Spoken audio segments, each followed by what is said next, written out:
The CIA ran a mind control program on unwitting civilians. MKUltra wasn't fiction, it was real, declassified, and worse than most people know. For over 2 decades, the agency tested drugs, hypnosis, and psychological torture on thousands of subjects without consent. This is what the documents revealed. It began in 1953. The Cold War was escalating. American POWs returning from Korea appeared brainwashed, confessing to war crimes they hadn't committed. The CIA panicked. If communists had cracked mind control, America needed it too. CIA Director Allen Dulles approved a covert program. Codename MKUltra. The goal was ambitious and disturbing: discover techniques to control human behavior, force confessions, erase memories, implant false ones, create perfect assassins who'd forget their missions. The CIA allocated millions in untraceable funds. They needed deniability. What they were about to do was illegal. Dr. Sidney Gottlieb led the program. A chemist with a clubfoot and a stutter, he became the agency's poisoner-in-chief. Colleagues called him the Black Sorcerer. Gottlieb had no medical degree, no psychiatric training. He had enthusiasm. An unlimited budget. He recruited 185 researchers across 80 institutions. Universities. Prisons. Hospitals. None knew they worked for the CIA. LSD became their weapon of choice. The drug was new, poorly understood, and produced dramatic psychological effects. Gottlieb believed it could break a person's grip on reality. Make them suggestible. Controllable. The CIA purchased the world's entire supply of LSD from Sandoz laboratories in Switzerland. Literally all of it. Then they started dosing people. At first, they tested on each other. CIA agents slipped LSD into colleagues' coffee at headquarters. Gottlieb spiked drinks at the annual office Christmas party. Agents drove home on Washington highways while hallucinating. Some crashed. The agency thought it was hilarious. Until it wasn't. Frank Olson was a CIA biochemist working on anthrax delivery systems. In November 1953, Gottlieb dosed Olson's after-dinner liqueur without warning. Olson had a catastrophic reaction. Paranoia. Depression. Confusion. A week later, he crashed through a hotel window in Manhattan. 10th floor. He died on impact. The CIA called it suicide. Olson's death should have ended MKUltra. Instead, the program expanded. The CIA realized they needed test subjects who couldn't complain. They turned to society's most vulnerable: prisoners, psychiatric patients, sex workers, drug addicts.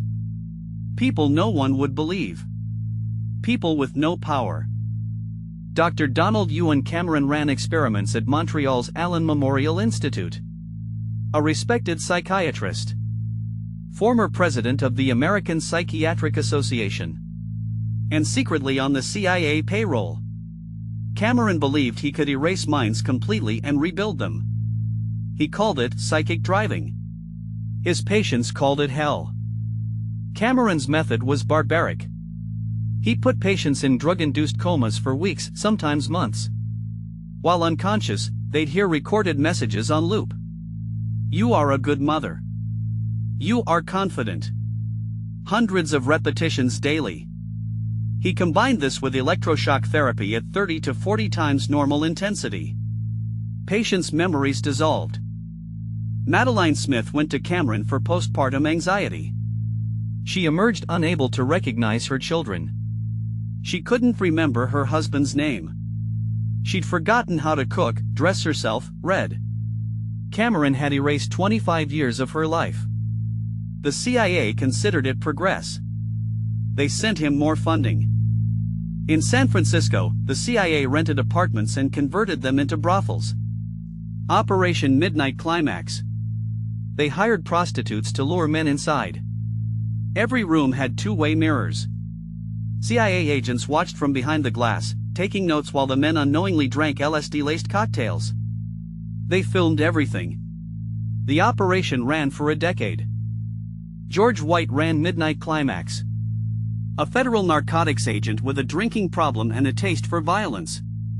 He kept a collection of torture devices in his desk. Brass knuckles. Blackjacks.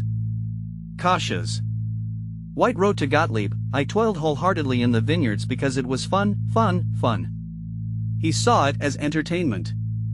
The subjects were props. The CIA tested more than LSD. They tried mescaline, psilocybin, barbiturates, amphetamines, heroin. They studied sensory deprivation, isolation, sleep deprivation up to 11 days straight. They explored hypnosis combined with drugs. Could they create a Manchurian candidate, an assassin with no memory of being programmed? Documents suggest they tried. At Lexington Narcotics Farm in Kentucky, Dr. Harris Isbell ran experiments on black inmates. Federal prisoners, addicted to morphine, volunteered in exchange for drugs. Isbell gave them LSD for 77 consecutive days. Dosages increased each week. He wanted to see how much the human mind could endure. Several subjects suffered permanent psychosis. The CIA partnered with universities across America. Harvard, Stanford, Cornell. Professors recruited students for psychological studies, never mentioning CIA involvement. Some subjects later developed schizophrenia, depression, PTSD. At Harvard, a young math student named Ted Kaczynski participated in a brutal interrogation study. Years later, he became the Unabomber. The connection remains disputed but documented. By the late 1960s, MKUltra was sprawling.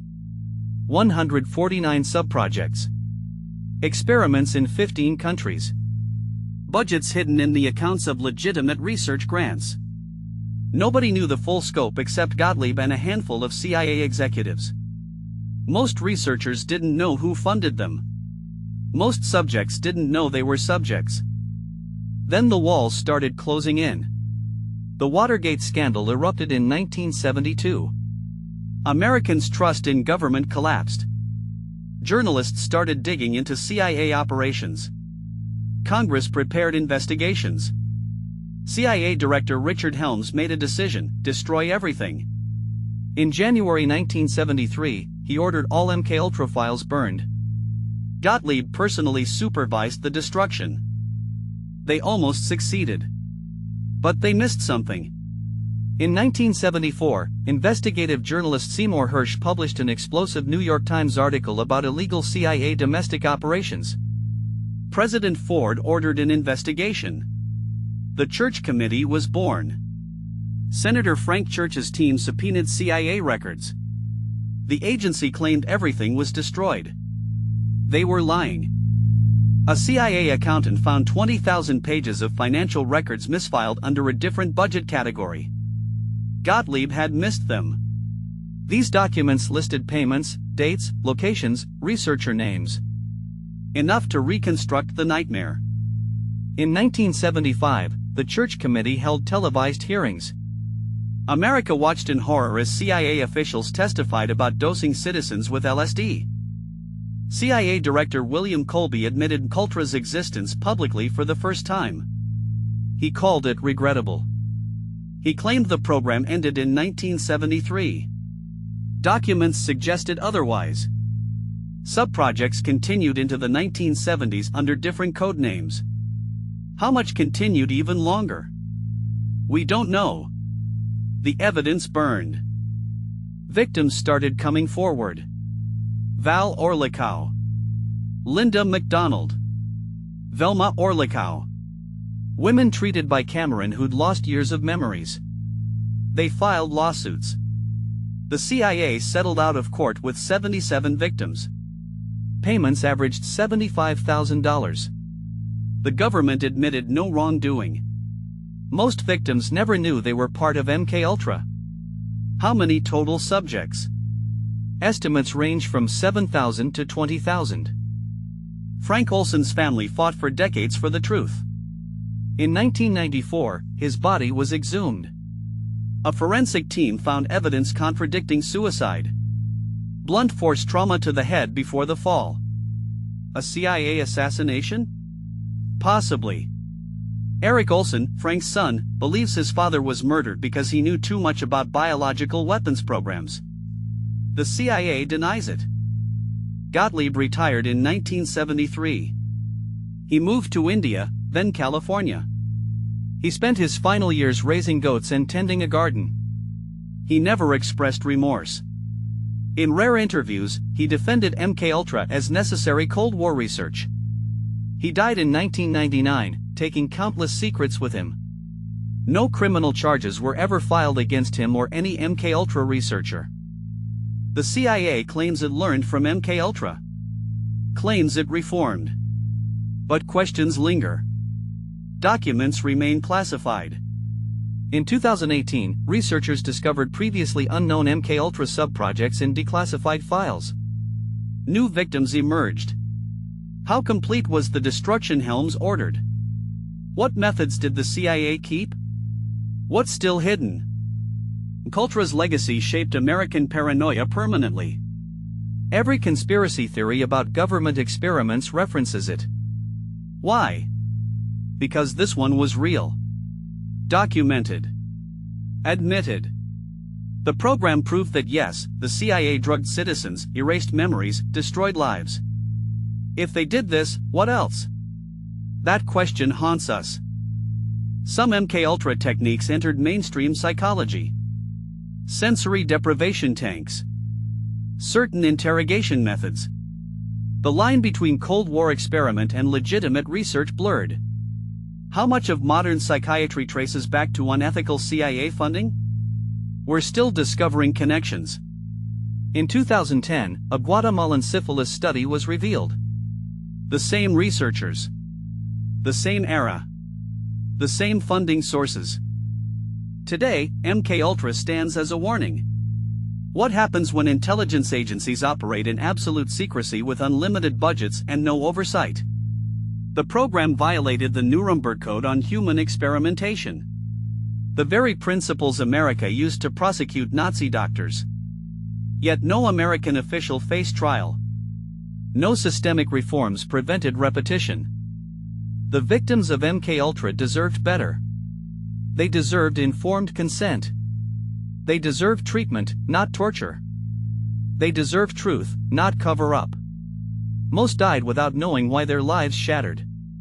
Some descendants still fight for acknowledgement. For declassification of remaining files. For justice that never came.